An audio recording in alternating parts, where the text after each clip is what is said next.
கர்த்தருடைய வார்த்தைக்கு சொல்லுவோம். மார்க் 15:20-21 மார்க் எழுதின சுவிசேஷம் 15வது அதிகாரம் 20வது வசனம் 21.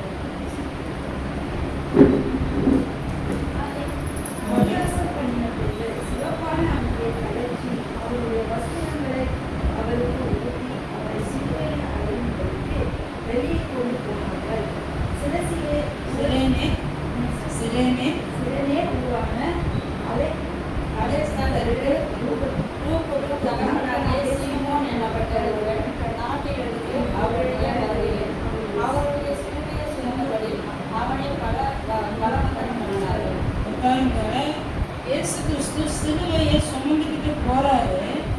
அவரால் சுமக்க முடியல. அவரோட சிலுவை, அவர் தான் நமக்காக சிலுவையை சுமக்கணும். சுமக்க முடியாம கீழே விழுறாரு. விழுந்துட்டா அவர்தான் சுமந்துக்கிட்டு போய் அங்க அவர் அடிச்சு தொங்க விடணும். அப்பதான் நம்ம பாவமெல்லாம் கழுவப்படும். அவர் விழுந்து அதை சுமக்க முடியாம கஷ்டப்படுறாரு. உடனே அந்த வழியா வர ஒருத்தனை பிடிச்சி அவன் பேர் சீமோன். அவனை பிடிச்சி நம்புறான், நீ இந்த சிலுவையை சுமந்துருவான். ஏன்னா சிலுவையை சுமக்கிறவங்க யாரு? பாவிகள். கண்டிப்பா அவங்கள சிலுவையில அடிச்சிடணும். ஏன்னா அவங்க கொடூரமானவங்க. அவங்க ரோம பேரரசுல அந்த தேசத்துல இருக்கக்கூடாது. அவங்கள கண்டிப்பா கொண்டுணும். அவ்வளோ பாவம் செஞ்சவங்க தான் அப்படி பண்ணுவாங்க.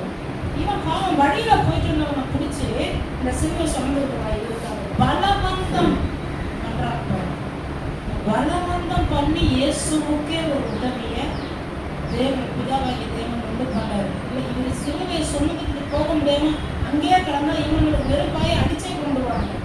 ஆனா அவர் திரும்பவும் எழுந்து அதை சுமக்கிறதுக்கு ஒரு உதவியும் கிடையாது. அப்போ நம்ம ஏற்கனவே ஒரு சில காரியங்களை பார்த்துக்கிட்டு இருக்கோம். நம்ம கண்களின் இச்சை, ஜீவனத்தின் பெருமை, மாம்ச இச்சை இதுல விழாம இருக்கணும்னா அனுதின சிலுவையை சுமக்கணும். அப்ப அனுதின சிலுவையை நம்ம சுமக்கும் பொழுது டெய்லியுமே நம்மளால சுமக்க முடியல. சில நாட்கள் பயங்கர கஷ்டம் இருக்கு, சில நாட்கள் ஈஸியா கூட இருக்கு. அப்போ இயேசுவுக்கே தன்னுடைய சிலுவையை சுமக்கிறதுக்கு உதவி அனுப்பப்பட்டுச்சுன்னா நமக்கும் உதவி அனுப்பப்படும். அதான் நீங்க பிரசங்கத்தோட தலைப்பு, சிலுவையை சுமக்க உதவி வரும். இதை மனசுல வச்சுக்கிட்டு நம்ம ஜெபத்தோட இதை நம்ம பார்க்கலாம். அறுவடை அழியுதையா, ஆட்களை அனுப்பும் தேவா, தரிசனமுள்ள மக்கள் எழும்பிட உதவும் ஐயா. செவிகளை திறந்தருளும், உம் சத்தம் கேட்க செவிகளை திறந்தருளும். மாற்றும் எங்களை, மாற்றும் என் தேசத்தை, மாற்றுமே எங்களை, மாற்றும் என் தேசத்தை. அன்பும் இரக்கமுள்ள நல்ல பிதாவே, இயேசுவின் நாமத்தினாலே அனுதின சிலுவையை நாங்கள் சுமக்கும் பொழுது கர்த்தாவே எங்களுக்கு உதவி வரும்படிக்கு எங்களால் சுமக்க முடியாத சூழ்நிலைகளை நீர் உதவியை அனுப்ப வந்தவர் என்பதை நாங்கள் நம்புகிறோம். இந்த வேளையில உங்களுடைய வார்த்தையை, உங்களுடைய சத்தத்தை கேட்கும்படிக்கு எங்கள் இருதயத்தை திறந்து ஒப்புக் கொடுக்கிறோம். எங்களை மாற்றும், எங்கள் சபையை மாற்றும், ஒரு எழுப்புதலை தந்து எங்கள் தேசங்களை மாற்றும் ஆண்டவரே. எங்களை தாழ்த்துகிறோம். பரிசுத்த ஆவியானவர் எங்களோடு பேசுவீராக. யூடியூப் வழியாக பார்த்து கொண்டிருக்கிற ஒவ்வொரு பிள்ளைகள் மத்தியிலும் நீர் பேசுவீராக. மிகப்பெரிய எழுப்புதலை எங்கள் தேசத்திலே தந்து அநேக மாறுதலை கொண்டு வருவீராக. தேவரில் உங்களுடைய நாமத்திற்கே மகிமை வர பண்ணுவீராக. தாழ்த்துகிறோம், ஒப்பு கொடுக்கிறோம். இயேசுவின் நாமத்திற்கு தானே. நம்ம நிறைய நேரத்தில் என்ன பண்ணிடுறோம்? பயந்துரும். ஐயோ என்னோட சிலுவை என்னால சுமக்க முடியல. ஏன்னா நம்மளுக்கு சிலுவை என்னன்னு புரியணும். எது நம்மளுடைய சிலுவை? கர்த்தர் நம்மளை எதெல்லாம் செய்ய சொல்றாரோ அதெல்லாம் நம்மளுடைய சிலுவை. கர்த்தர் சொல்றாரு, ஜெபம் பண்ணு, வேதவசனம் வாசி, தியானி, ஒழுங்கா நடந்துக்கோ, மற்றவர்களை காயப்படுத்தாத, அப்பா அம்மா மதிக்கணும், அந்த மாதிரி நிறைய சொல்லித்தராங்க. அதெல்லாம் நம்மளால செய்ய முடியும். அப்ப அவர் விருப்பத்தை நம்ம செய்யறதுக்கு நம்ம விருப்பத்தை ஒதுக்கி வைக்கிறோம். பார்த்தீங்கன்னா செய்கிறோம் பார்த்தீங்கன்னா, அதுதான் சிலுவை. அப்போ அது கஷ்டமா இருக்கு செய்ய, ஆனால் அவரே உதவியும் நம்மளுக்கு அனுப்புவார். எப்படி அவரோட சிலுவையை அவரால் சுமக்க முடியாம ஒரு சீமோன் வந்தாலும் நமக்காக ஆண்டவர் தேவதூதர்கள் அனுப்புவார். சில வேலைகளை தேவனே வருவார், சில வேலைகளை சில மனுஷர்களை கொண்டும் நமக்கு உதவி செய்வாருங்கிறத நம்ம புரிந்து கொள்ளணும். ஏன்னா இந்த உதவி நம்மளுக்கு வரணும்னா தேவ சித்தம் செய்யும் பொழுதும் உதவி வரும். எப்படி வரும் பார்க்கலாம். திருப்பிக் கொள்வோம். லேவியராகமம் புஸ்தகம் 25வது அதிகாரம் 46 பக்கம் 171 பழைய ஏற்பாடு. லேவியராகமம் 25வது அதிகாரம் 46வது வசனம்.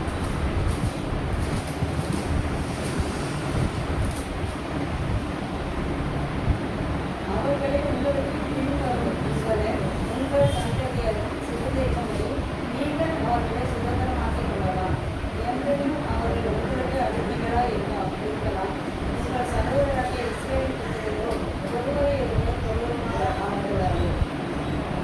ஒருத்தர் என்ன பண்ணிட்டு கொடூரமா ஆளக்கூடாது. இப்போ ஒருவருக்கு நம்ம உதவியா இருக்கணும். ஆனா ஆளுகை எப்படி இருக்கு? ஏன்னா விழுந்து போன மனுஷனுடைய வாழ்க்கை முதல்ல ஆண்டவர் உண்டாக்கும் பொழுது யாருக்கும் அடிமையாக்கல. நீங்க ராஜாவின் புஸ்தகம் 1 அதிகாரம் வாசி பார்த்தீங்கன்னா, நம்மை போல சாயல்ல ரூபத்துல உருவாக்கணும்னு சொல்லிட்டு உருவாக்குறாரு. 28வது வசனத்துல அவங்களை ஆசீர்வதித்து என்ன பண்றாரு? இவர்கள் பூமியில, பூமிக்கு மேல, வானத்துல, பூமிக்கு அடியில, தண்ணீர்ல, பறவைகள், விலங்குகள் எல்லாவற்றையும் நீங்க ஆண்டு கொள்ளுவான்னு சொன்னாரு. ஒருத்தனை ஆண்டு கொள்ளுவான்னு அப்படி சொல்றாரு. நீ அவனை கீழ்படுத்து, நீ அவனை மிரட்டு, அப்படி சொல்லித்தரல ஆண்டவர். மற்ற காரியங்களை தான் ஆண்டவர் ஆண்டு கொள்ள சொன்னார். அப்போ இந்த மாதிரி ஒருத்தருக்கு ஒருத்தர் உதவி செய்யாம, ஒருத்தருக்கு ஒருத்தர் நம்ம விட்டு கொடுக்காம, ஒருமானப்படாம, இந்த மாதிரி காரியங்கள் கொடூரமான ஆளுகை வரும்போது தேவ சித்தம் செய்யப்படல அப்படிங்கிறத நம்ம புரிஞ்சுக்கணும். அடுத்தது வேற என்ன? இந்த கொடூரமான ஆளுகை உள்ள வந்துச்சுன்னா, நீ என்ன சொல்றது, நான் கேள்வி, நான் சொல்றது நீங்க அப்படின்னு அந்த ஆளுகை உள்ள வந்துச்சுன்னா அடுத்தது என்ன நடக்கும்? நெகேமியா 6:2 வசனம் வாசிக்கலாம். 610 பக்கம் பழைய ஏற்பாட்டில் 610 6வது அதிகாரம் நெகேமியா 2வது வசனம்.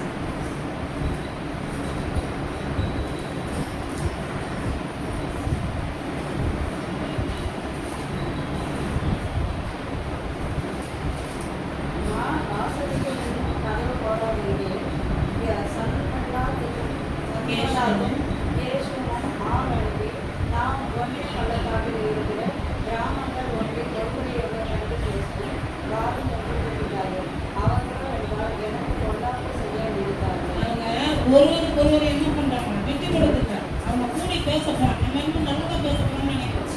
ஒன்றும் பண்றாங்க. அடுத்த வசனம் பாருங்க. அவன் என்ன சொல்றான் பாருங்க. நெகேமியா நான் அவர்களுக்கு ஆட்களை அனுப்பி, நான் பெரிய வேலை செய்கிறேன், நான் வரக்கூடாது, நான் அந்த வேலையை விட்டு உங்களிடத்துக்கு வருகிறதுனால் அது நிலவிற்கு போவானே என்று சொல்ல சொன்னான். நாமளும் இப்படிதான். சில பேர் நம்ம கொடூரமா ஆளுகை செய்யணும் வம்பி இருப்பாங்க. ஆனா நம்ம இந்த மாதிரி பேசிக்கணும், நெகேமியா மாதிரி பேசணும். நிறைய வேலை இருக்கா, சாரி அப்படின்னு சொல்லிட்டு ஒருமையணும். நான் பெரிய வேலை செய்யறேன், அவங்கள்ட்ட கட்டிட்டு இருக்கிறேன், நான் வேலை செஞ்சுட்டு இருக்கேன், இறங்கினா வர முடியாது அப்படின்னு சொல்லி தட்டி கொடுத்துருவோம். அது பேர் நம்ம தட்டி கொடுத்துருவோம். நம்ம அவங்க கூட போனோம்னா கொடூரமா ஆளுகை செய்ய ஆரம்பிப்பாங்க. அப்போ ஆண்டவரோட சித்தம் நிறைவேறாது. நம்ம என்னவாயிடணும்? சிலுவையை பாரத்தோட அனுதினமும் சொந்தப்படியாக இருக்க உதவி வராது. அப்போ ஆண்டவர் சொன்ன வழியில் நடக்கும்போது நமக்கு வேற என்ன வராது? 2 நாளாகவும் 20-23 வாசிக்கலாம். பக்கம் 525. 2 நாளாகவும் 20வது அதிகாரம் 23வது வசனம்.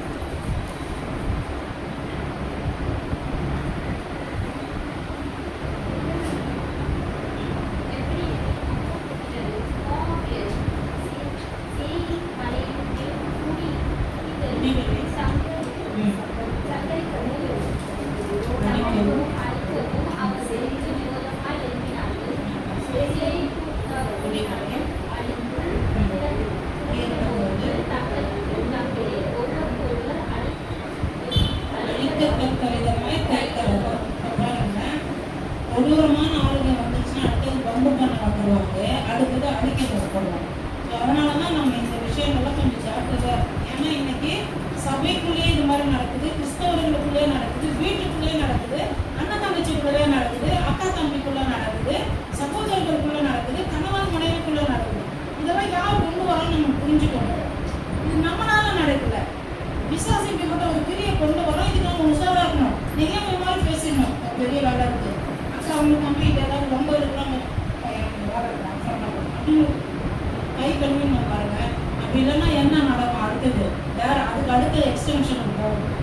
என்ன சுவிசேஷ புஸ்தகம் 24:10 வாசிக்கலாம்.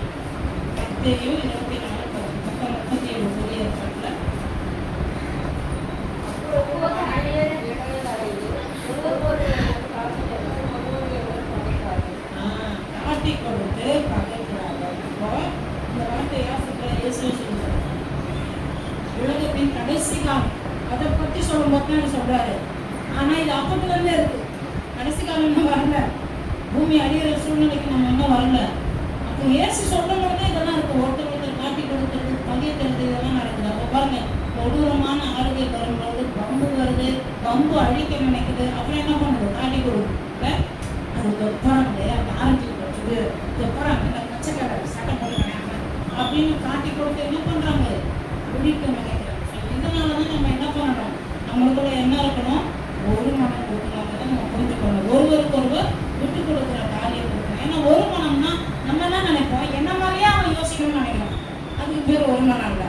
நான் வேற ஒன்று யோசிப்பேன், எனக்கு வேற ஒரு டேஸ்ட் இருக்கும், இந்த பிள்ளைக்கு வேற ஒரு டேஸ்ட் இருக்கும். இவன் சொல்றா என்கிட்ட, ஆண்டி நம்ம ஜெபம் பண்ணலாம் அப்படின்னு சொல்றாங்கன்னா ஓகே பண்ணலான்னு நான் ஒரு மனம் பட்டு போறேன். ஓகே நான் அக்ரி பண்ணி போறாங்களா, அதுதான் ஒரு மனம். அதை நம்ம புரிஞ்சுக்கணும். எனக்கு வேற வேலை இருக்கு, எனக்கு வேற டேஸ்ட் இருக்கு. பட் ஏதோ ஒரு காரியத்துக்காக நம்ம ஒன்னா கூடி ஜெபிக்க போகும்போது அதை விட்டுட்டு ஒருவருக்கு ஒருவர் பகைக்கிறது, வம்பு பண்றது, இந்த மாதிரி காரியங்கள் இருந்தா நம்ம சிலுவை பாரமாக தான் இருக்கும். அப்போ கர்த்தர் என்ன சொல்றாரு? இதை குறிச்சு இயேசு என்ன சொல்றாரு? வாசிக்கலாம். லூக்கா எழுதின சுவிசேஷ புஸ்தகம் 7வது அதிகாரம் 32வது வசனம் பக்கம் 89 புதிய ஏற்பாட்டுல. லூக்கா 7:32.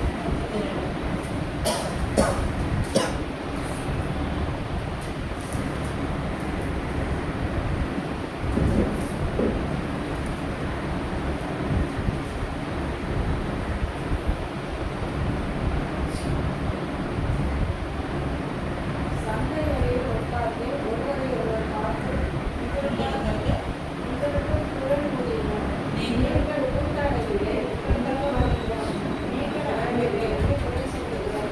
இவைகளுக்கு ஒப்பாளிக்கிறார்கள். இன்னைக்கு இப்படிதான் நிறைய பேர் இருக்கிறாங்க. நீங்க எந்த ஒரு துறை எடுத்துருக்காங்க, இந்த சர்ச்சிலே இந்த மாதிரி இருக்கு. இவங்க இப்படி பண்ணாங்க, அப்படி பண்ணாங்க, இதெல்லாம் சொல்லிக்கிட்டே இருக்கு. சின்ன குழந்தைங்க மாதிரி எடுத்து எடுத்து வச்சுக்கிட்டே இருப்பாங்க. இது பண்ணாங்க, அது பண்ணாங்க, இது சரி, அது சரி அப்படின்னு. அதுதான் இயேசு சொல்றாரு, நாங்க மியூசிக் போட்டோம், நீங்க ஆடல, நாங்க இது பண்ணோம், நீங்க பாடல இப்படின்னு குழந்தை அந்த மாதிரி குறை சொல்லிட்டு சின்ன பிள்ளை மாதிரி சிறு பிள்ளைத்தனமா பண்ணிட்டு இருக்கீங்க. யார் சொல்றாங்க? ஆண்டவரே சொல்றாரு. அப்போ இப்படிப்பட்ட ஒரு சிறு பிள்ளைத்தனம் நமக்குள்ள இருக்கக்கூடாது. நம்ம எப்படி இருக்கணும்? ஆவிக்குரிய குழந்தைங்க கிடையாது. ஏன்னா ஆண்டவர் தான் சொல்றாரு, இப்ப முடிவே இல்லையா இதுக்கு, நீங்க இப்படியே இருக்கிறீங்க. ஏன்னா பிசாசு தான் பண்ணுவோம். பிசாசு என்ன பண்ணுவோம்? ஒரு குறையா நம்ம தலை வழியாயிரும். இப்பதான் ஒரு பிரச்சனை வந்து வெளில வந்திருப்போம், அடுத்தது ஒன்று எடுத்துருவோம். ஏன் அவன் வேலையா தானே 24 மணி நேரம் ஓயாம குற்றம் சொல்லிக்கிட்டே இருப்பான். ஏன்னா அவன் அங்கிருந்து பிடிச்சி தள்ளி விட்டாரு. நாம தேவதூதர்கள் கிடையாது, மண்ணில இருந்து எடுக்கப்பட்டவங்க. இவன் தான் மண்ணில இருந்தவங்களுக்கு இவ்வளவு முக்கியத்துவம் கொடுக்குறாரு, அவங்க ஜபத்துக்கு பதில் கொடுக்குறாரு. நம்ம இப்படி உணர்த்த விட்டாரு அவரு அநியாயமாட்டு. அவன் இருக்கிற கோபத்தெல்லாம் நம்ம மேல வைக்கிறான். அதனால நம்மளுக்குள்ள தப்புதப்பான காரியங்களை போட்டு நம்மளுக்குள்ள என்ன பண்றான்? ஒரு குறையா சொல்ல வச்சு நமக்குள்ள பகை, பிரிவினை இதெல்லாம் உண்டாக்குறான். ஒவ்வொரு காரியங்களை செஞ்சுட்டு அப்போ நம்மளுக்கு பிரச்சனை வரும்பொழுது சிலுவையை சுமக்க முடியாத நேரத்துல ரொம்ப தாங்கவே முடியும்னா நம்ம பக்கத்துல இருக்கிறவங்களை எதிர்த்துக்க கூடாது, சபையில இருக்கிறவங்களை வெறுக்கக்கூடாது. நம்ம அவனைத்தான் வெறுக்கணும். அதுக்காக ஜெபிக்கணும், அதுக்காக உட்காரணும், வேதம் வாசிக்கணும், ஒருமானப்படணும், வா ஜெபிக்கணும் அப்படின்னு சொல்லி என்ன பண்ணணும்? நம்ம அதை மாற்றதான் பார்க்கணுமே தவிர நம்ம என்ன பண்ணக்கூடாது? சண்டைக்கு நிற்கக்கூடாது, வம்பிழுக்க நிற்கக்கூடாது, அப்புறம் பகைச்சு காட்டி கொடுக்குற வேலையை பண்ணக்கூடாது. இதெல்லாம் எதுவுமே செய்யக்கூடாது. ஏன்னா நம்மளுக்கு ரோமர் புஸ்தகம் 14:13 சொல்லிட்டு பாருங்க, பக்கம் 223 புதிய ஏற்பாட்டுல. ரோமர் 14:13.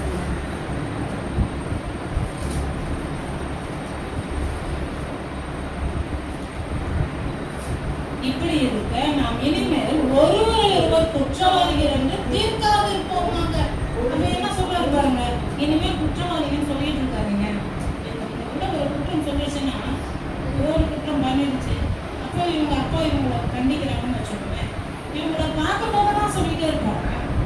ஒரு வாட்டி சொல்லுவாங்க, அப்படி பண்ணாக்கா இது தப்பு அப்படின்னு சொல்லுவாங்க. பார்க்கும் போதுதான் சொல்லுவாங்க. ஆனா பிசாசு அந்த வேலையை நம்ம நம்ம என்னைக்கோ எத்தனையோ வருஷத்துக்கு முன்னாடி ஒரு தப்பு பண்ணியிருப்போம். அதை இன்னமும் அவன் சொல்லி சொல்லி காமிச்சிக்கிட்டே இருப்பான். அதனால நம்ம அந்த வேலையை நம்ம செய்யக்கூடாது. அப்போ நாம எப்படி இருக்கணும், ஒருவருக்கு எப்படி இருக்கணும், ஒருவர் என்ன மாதிரி ட்ரீட் பண்ணக்கூடாது. அப்போ நம்ம சிலுவையும் பாரமாகுது. ஏன் நம்மளுக்கு உதவி வரல, நம்ம காரியங்களே கஷ்டப்படுது, நம்ம ஏதோ சரியில்லை, அதெல்லாம் திருத்தி கொண்டாலே போதும், ஒழுங்கா ஜெபிச்சாலே போதும், வேதவசனங்கள் கேட்டா போதும், கர்த்தருடைய சமூகத்தில் வந்து நம்ம உட்கார்ந்தா போதும். நம்ம என்ன பண்ண வேண்டுமோ அதை பண்ணாலே எல்லா பிரச்சனையும் தானா போயிடும். அதை விட்டுட்டு வேற ஏற்குமாறா பண்ணிட்டு இருந்தோம்னா அந்த பிரச்சனைக்கு முடிவு இல்லைன்றதை நம்ம புரிஞ்சுக்கணும். நம்மளை குற்றவாளியாக கேட்கிறோம், அதை நம்ம புரிஞ்சுக்கணும். அப்போ எப்படி நம்ம செயல்படணும், முதல்ல என்ன பார்த்தோம், எப்படியெல்லாம் நம்ம இருக்கக்கூடாதுன்னு. ஆண்டவர் நம்மளை என்ன சொல்றார், குழந்தைங்க மாதிரி இருக்குங்க, இன்னும் வளர மாட்டீங்க ஆவிதன்னு கேட்கிறோம். அப்போ நாம குற்றவாளியாகிட்டே இருக்கக்கூடாதுன்னு பவுல் நம்மளுக்கு சொல்லுறாரு. அப்போ நாம எப்படி மாறணும், எப்படி வளரணும் வாசிக்கலாம். லூக்கா எழுதின சுவிசேஷ புஸ்தகம் 24வது அதிகாரம் 32வது வசனம். லூக்கா 24:32 323 புதிய.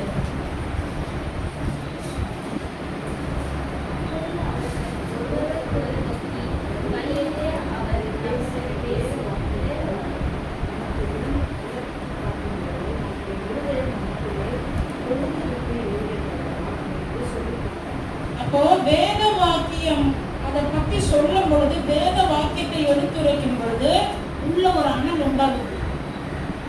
இல்லைங்களா? நீங்க சாப்பாடுலாம் போட்டு வச்சு எல்லாம் ஸ்வீட்லாம் எல்லாம் வச்சு பாருங்க, என்னமோ சுட இருந்துச்சுன்னா ஒண்ணுமே கிட்ட வராது. அப்போ நம்ம ஆவியில் அனலோட இருந்தால் பிசாசு கிட்டே வரணும். நம்ம எப்பவும் ஜெபிக்கிறவங்களா, வேதவசனம் வாசிக்கிறவங்களா, கர்த்தருடைய சபைக்கு ஓடி வரவங்களா இருந்தா பிரச்சனை நம்ம பக்கத்துல வராது. நம்ம அதெல்லாம் இல்லாம ஆவி போய் அனலும் இல்லாம குளிரும் இல்லாம இருந்தா அவனாலே அவன் பார்த்து போயிடும். அப்போ நம்மளால அந்த சிலுவை சுமக்க முடியல. சில டைம் என்ன ஆயிடும், ஐயோ இன்னைக்கு முடியலையே, நம்ம உடம்பு சரியில்லாம 10 நாள் படுத்துட்டா கர்த்தருக்கு முடியும், நம்மளை சுற்றிலும் தேவத்தோடு வச்சு சுருக்க பார்த்துக்கோம். இதெல்லாம் நான் அனுபவிச்சு.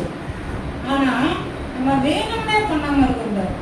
நமக்கு யாருக்கும் உடம்பு சரியில்லை, நாம போய் அவங்களை டேக் கேர் பண்றோம், அவங்கள பார்த்துட்டு அவங்க பக்கத்துல கேர் பண்றோம்னா அப்பவும் நம்மளுக்கு பாதுகாப்பு வரும். ஏன்னா நம்ம அவருக்காக காரியங்களை செய்யணும். ஆனா அது இல்லாம வேற ஏதாவது செஞ்சா, கர்த்தர் வெறுக்கிற காரியத்தை செஞ்சா, கர்த்தருடைய சித்தம் இல்லாத காரியத்தை நம்ம செய்யும் பொழுது பிரச்சனைகள் வரும். அதை நம்ம புரிஞ்சுக்கணும். அப்போ அனலோடு இருக்கணும். ஏன்னா வேத வசனம் நம்மளுக்கு என்ன பண்ணுது, அந்த அனலை மூட்டுதுன்றதை புரிஞ்சுக்கணும். அது மட்டும் இல்லை, அப்படி அனலோடு இருக்கும்போது நம்ம என்ன செய்வோம் வாசிக்கலாம். எபிரேயர் 10:24 பக்கம் 307.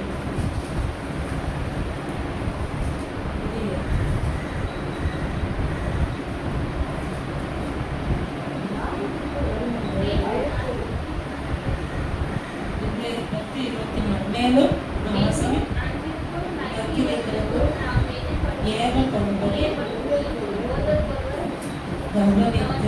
அப்போ நம்மளுக்குள்ள அந்த வசனத்தை கேட்டு கேட்டு சபையில வந்து உட்கார்ந்து உள்ள கொழுந்து விட்டு எரிய ஆரம்பிச்சுன்னா என்ன பண்ணுவோம், கவனிக்காது. நீ உள்ள கொழுந்துட்டு நமக்கு என்ன, நம்ம பார்த்து உணர்வு இல்லாம அனல் இல்லாம போய்ட்டும், பிசாசு அவன் பார்த்து நம்மள அவன் வழியில திருப்பிட்டே இருப்பான். கர்த்தர் வீட்டுக்கு வர விட மாட்டோம், நம்ம வழியில திருப்பிட்டு இருப்பான். நம்ம நினைச்சுக்கணும், நான் தான் நினைச்சா சர்ச்சுக்கு போறோம். இதெல்லாம் பாருங்க முக்கியம். இது கிறிஸ்தவர்களுக்கு நியமிக்கப்பட்ட ஒண்ணு.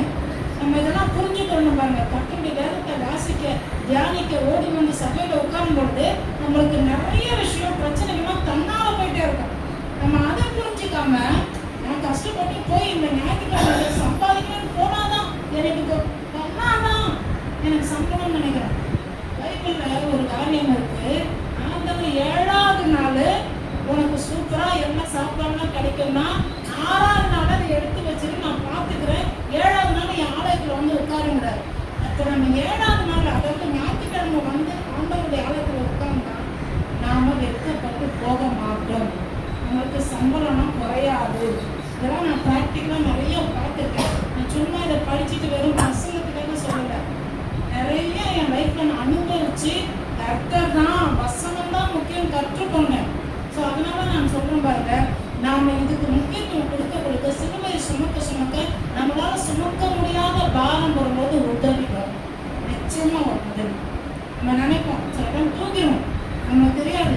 திடீர்னு நம்மளுக்கு யாரோ வந்து கதை தட்டுவாங்க, இல்லை நம்ம அக்கௌண்ட் கிரெடிட் ஆகும், நிறைய விஷயம் நடக்கும். சும்மா ஒன்று ரெண்டு தான் சொல்றேன். நாம இதுல சரியா இருக்கும் பொழுது, கர்த்தர் சொல்ற மாதிரி நம்ம நடந்து கொள்ளும் பொழுது, பகைக்காம எதிர்க்காம காட்டி கொடுக்காம, நாம வம்பு வளர்க்காம அடிக்காம, அதே போல குழந்தை மாதிரி பிஹேவ் பண்ணாம, இவங்க வந்து சின்ன பிள்ளை தான் என்னை விட, ஆனா ஒரு சில விஷயம் நான் இவங்களுக்கு உண்மையாக கற்றுக்கொள்ளணும் தெரியுங்களா. சில சிறு பிள்ளைங்களுக்கு நான் நிறைய விஷயம் கற்றுக்கொள்றேன். ஆச்சரியமா இருக்கு எனக்கு. இந்த வயசுல இவங்க எவ்வளவு மெச்சூர்டா யோசிக்கிறாங்க. எது அவங்களை அப்படி மாத்துது? அதோடைய வசனத்தை தியானிக்கிறாங்க பாருங்க. அவங்களுக்குள்ள அவ்வளோ பெரிய காரியங்கள் நடக்குதுங்கிறத நம்ம புரிஞ்சுக்கணும். அப்போ நம்ம மற்றவர்களை கவனிச்சு கொண்டு அந்த கேர் நம்மளுக்குள்ள வருது. அப்போ நம்ம கொடுத்து விட்டு வசனம் உள்ள எரியணும். அனலோட இருக்கும்போது அந்த கவனிக்கிற காரியம் நம்மளுக்குள்ள வருது. அடுத்தது நம்மளுக்குள்ள என்ன இருக்கணும்? 4 வருஷத்துல வாசிக்கலாம். ரோமர் 15:7 வாசிக்கலாம். பக்கம் 224 இது ஏற்படும். ரோமர் 15:7.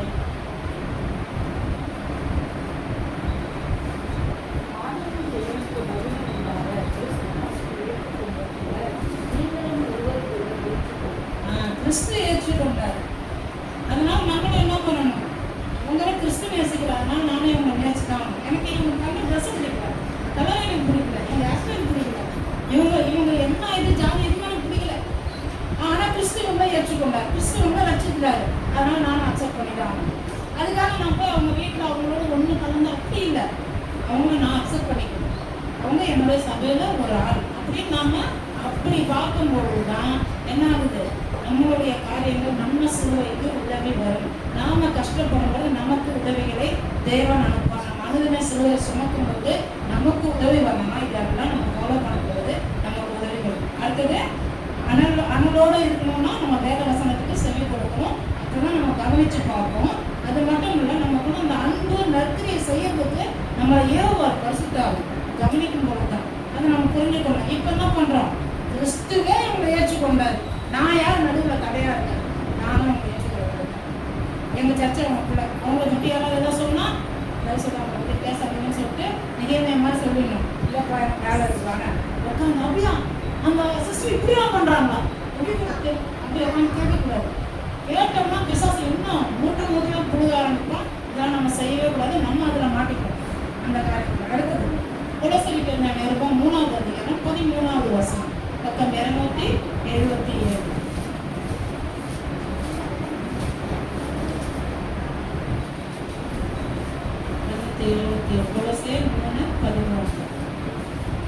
ஒருவரை ஒருவர் தாங்கி ஒருவர் பேரில் ஒருவருக்கு குறைபாடு உண்டானால் கிறிஸ்து உங்களுக்கு மன்னித்தது போல ஒருவருக்கு மன்னியுங்க. நம்ம நிறைய வாட்டி என்ன தெரியுமா பண்ணுவோம்? ஒரு பொல்லாத ஒருத்தவங்க இருக்கிறாங்க, ரொம்ப எப்ப பார்த்தாலும் அவங்க இந்த சமூகங்களாக அவங்கள மாதிரி பொல்லாத காரியங்கள் நெகைமை பண்ணிட்டே இருந்தாங்க. அது மாதிரி இருக்கிறவங்க நம்ம மன்னிக்கணும்னு ஆண்டவர் சொல்லிட்டாரு. அதனால மன்னிச்சுட்டு திரும்ப போய் அவங்களை கட்டி பிடிச்சிட்டு அவங்களோட பழைய மாதிரியே மன்னிக்க சொன்னாரு, அவங்களை ஏற்றுக்க சொன்னாரு. நம்ம வேலையை நம்ம பார்க்கணும். புரியுதுங்களா? அவங்களுக்கு உதவி செய்யணும், அவங்களுக்கு எல்லா காரியமும் செய்யணும். ஆனா நாம திரும்பவும் அதே காரியத்தை செஞ்சுட்டு இருக்கக்கூடாது. இதெல்லாம் நம்ம மனசுல வச்சுக்கணும். ஏன்னா அவன் பொல்லாத வழியில போறான். நம்ம பொல்லாதவங்களே நம்ம மன்னிக்கணும். ஆண்டவர் சொல்றாரு, உன்னுடைய சத்துருக்களை சிநேகிக்கணும்னு சொல்லித்தராரு. அப்ப நம்ம மன்னிக்கணும். அதே சமயத்துல அவன் வழியில துன்மார்க்க ஆலோசனைகள் நடக்கக்கூடாது, காவியல் வழியில நிற்கக்கூடாது, பரியாசகர் போகிற இடத்துல நம்ம போகவே கூடாது. அப்போ அந்த வழியில போகாம அவனை மன்னிச்சு கிறிஸ்து மன்னிக்கிறதும் நம்மளும் மன்னிக்கணும், அவன் நம்ம ஏற்றுக்கணும். அவ்வளவுதான். அவங்க கூட போய் அவன் செய்யற தப்புலாம் நம்மளும் செய்யணும்னு அவசியம் இல்லை. இதெல்லாம் நம்ம புரிந்து கொள்ளணும். அடுத்தது இப்படி நம்ம இருக்கும் பொழுது நம்ம கூட என்ன வந்துடும்? நம்ம கூட அனல் கொண்டதும் கவனிக்க ஆரம்பிப்போம்.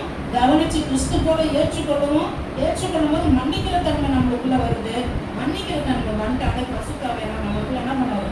அந்த ஒரு மனத்தை கொண்டு வருவாங்க. ஒரு மனம் இல்லாதனால தான் வர மாட்டாங்க. நான் ஏன் சர்ச்சுக்கணும், நான் ஏன் ஜெபிக்கணும், நான் ஏன் வாசிக்கணும்? அந்த ஒரு மனம் இல்லை. அந்த ஒரு மனம் எப்படி போகணும்? வாசிக்கலாம். 1 பேதுரு 3:8 பக்கம் 319.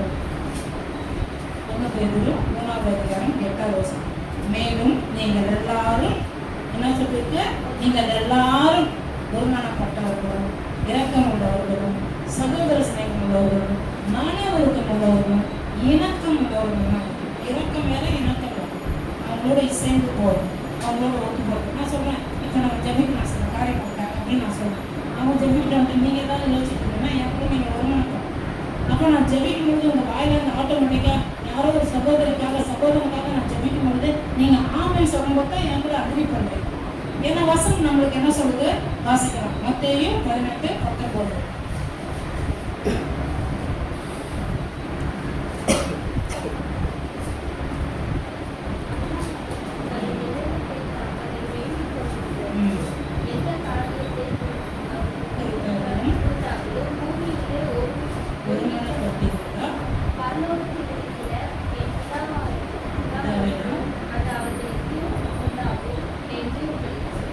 உங்களில் 2 பேர் ஒருமனப்பட்டு என்ன போட்டு தாங்கள் வேண்டிக் கொள்ள போகிற எந்த காரியத்துக்கு இருக்காங்க எது வேணாலும் ஜெபிங்க. அந்த விஷயத்துக்கு நீங்க ஒருமனப்பட்டு போறீங்களா?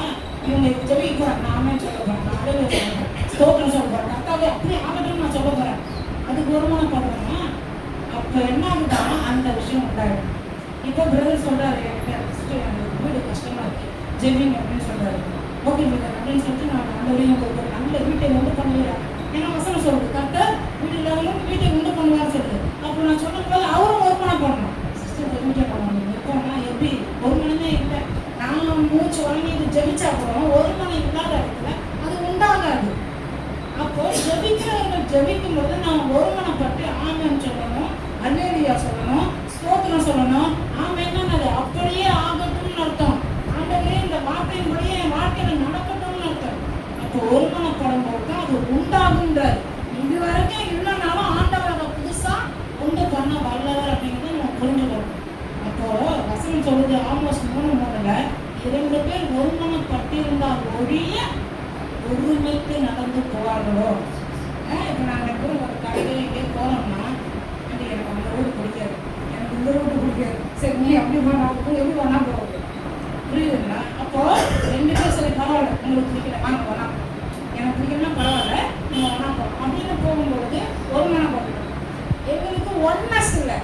நல்லா புரிஞ்சுக்கணுங்க. நானும் அவங்களும் ஒரே மாதிரி யோசிக்கல, ஆனால் ஒத்துப்போம். அதுதான் ஒருமனம்.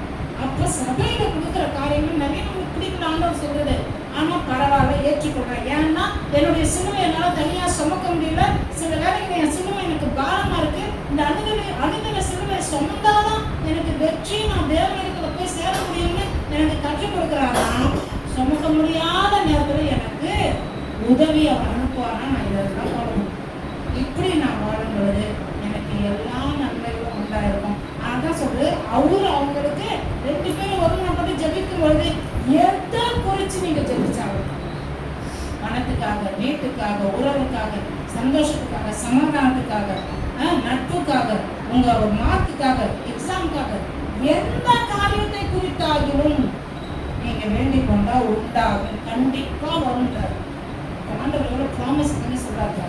அப்போ இந்த விஷயத்தை கூட்டி கொடுத்துருக்கோங்க. நான் வீட்டில் என் கணவரோட கூட சேர்ந்து ஜெபிக்கும் பொழுது நான் உண்மையாக கூட சேர்ந்து என்ன பண்ண போகிறேன், ஜெபித்து ஆமென் சொல்ல போகிறேன். என் தம்பியோட, தங்கச்சியோட, அக்காவோட, அண்ணனோட நான் சேர்ந்து ஜெபிக்கும் பொழுது உண்மையாக 2 பேரும் சேர்ந்து ஜெபிச்சு ஆமென் சொல்ல போகிறோம். அந்த காரியம் எங்கள் வீட்டில் நடக்கும். என் பெற்றோர்கள், என் பிள்ளைங்களோட கூட நான் சேர்ந்து ஜெபிக்கும் பொழுது அந்த விஷயம் எங்களுக்கு உண்டாகிருக்கு. ஏன்னா ஆண்டவர் சொல்லிட்டாரு அப்படிங்கிறத நம்மளுக்கு புரிஞ்சிச்சுன்னா நம்மளுக்கு ஒருமனப்பட்டு நம்ம அதுக்கு ஆமென் சொல்லுவோம். அது பேர் தான் அக்ரீபிள் ப்ரேயர்.